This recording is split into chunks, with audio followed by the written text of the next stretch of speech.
නුවර එළිය දිස්ත්‍රික්කයේ වැදගත් ස්ථාන අතරින් කොත්මලේ මහවැලි මහා සෑය කියන්නේ හැමෝම වගේ දන්න උතුම් පුදුමයක්. මහවැලි ව්‍යාපෘතිය යටතේ තමයි මෙම සෑය නිර්මාණය වෙලා තිබෙන්නේ. කොත්මලේ මාර්ගය ඔස්සේ මෙම ස්ථානයට පහසුවෙන් ළඟා විය හැකියි. ඉතාමත් සුන්දර වටපිටාවක් තමයි මේ මාර්ගය දෙපස දකින්න ලැබෙන්නේ. අතර මගදී කොත්මලේ ජලාශයද මේ විදිහට දැක ගන්න පුළුවන්.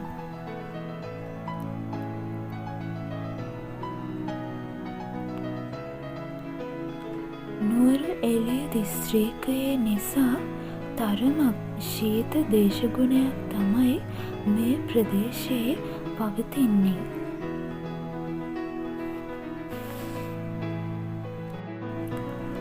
ගමන් පහසුව සඳහා ඉදිරිපසින් මෙම ස්තූපයට යන මාර්ගය පුවරුවක් මගින් සලකුණු කර තිබෙනවා දැක ගන්න පුළුවන්.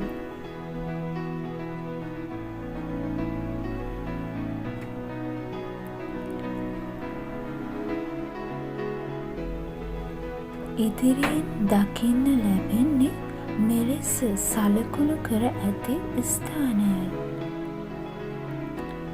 දැන් මේ අපි ගමන් කරන්නේ දොළවර මාර්ගයෙන්.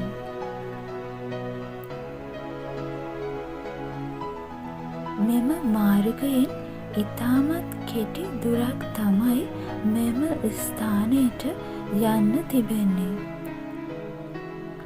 ඔබ පැමිණෙන රථවාහන නවතා තැබීමට රථ ගාලක්ද මෙහි තිබෙනවා.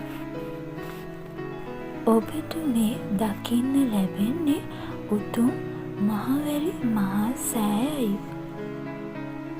මෙම සෑයට පිවිසෙන ద్వාරය මේ විදිහට ඔබට දැක ගන්න පුළුවන්.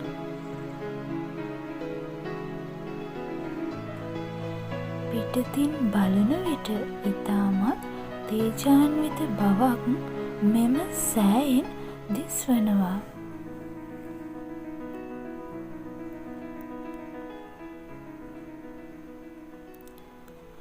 විශාල කුළුණු 37ක් මත තමයි මෙම ප්‍රධාන ස්තූපය නිර්මාණය කරලා තිබෙන්නේ.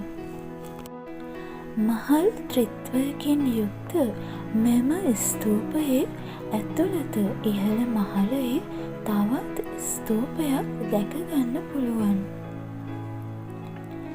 මෙම ඇතුළත ස්තූපය වටා බුද්ධ ප්‍රතිමා වහන්සේලා වගේම ධාතු කරුණු කිහිපයක්ම තැන්පත් කරලා තිබෙනවා.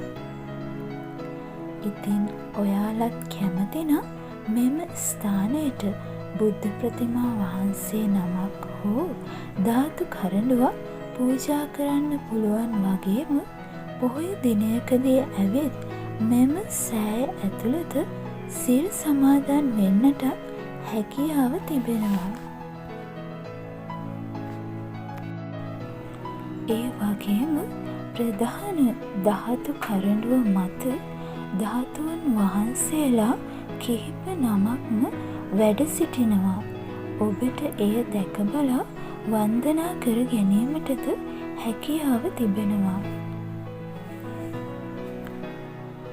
ඇතුල් චෛත්‍යයට පිවිසෙන විට මුරගල් දෙකක් මෙන්ම කැටයම් සහිත අලංකාර සඳකන පහනක් නිර්මාණය කරලා තිබෙනවා. චෛත්‍යයට ඇතුල් වූ විට ඔබට සිත නිවී යන වෙනස්ම හැඟීමක් දැනේවි. ඒ වගේම මෙම චෛත්‍ය ඇතුළත විශාල ඉඩ ප්‍රමාණයක්ද දැක ගන්න පුළුවන්.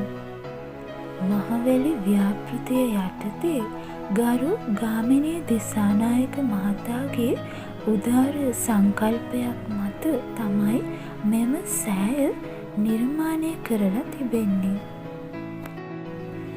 බුද්ධ වර්ෂ 2560ක් වූ පොසොන් මස 20 වන දින එනම් 2016 ජූනි මස 20 වන දින එවක සිටි ජනාධිපති මෛත්‍රීපාල සිරිසේන මැතිතුමාගේ සුරතින් මෙම උතුම් මහවැලි මහා සෑය සම්බුද්ධ ශාසනය වෙනුවෙන් පූජා කර තිබෙනවා. සම්මා සම්බුදුරජාණන් වහන්සේ දුටුවා හා සමාන මෙම උතුම් මහවැලි මහා සෑය ජීවිතයේ එක්වරක් හෝ පැමිණ දැක බලා වන්දනා කර කුසල් රැස් කර ගන්නා ලෙස මම ඊටම ආදරෙන් ඔයාලගෙන් ඉල්ලීමක් කරනවා. කර්මයට විසඳුම ධර්මයයි. ඔබ සැමට උතුම් තෙරුවන් සරණයි.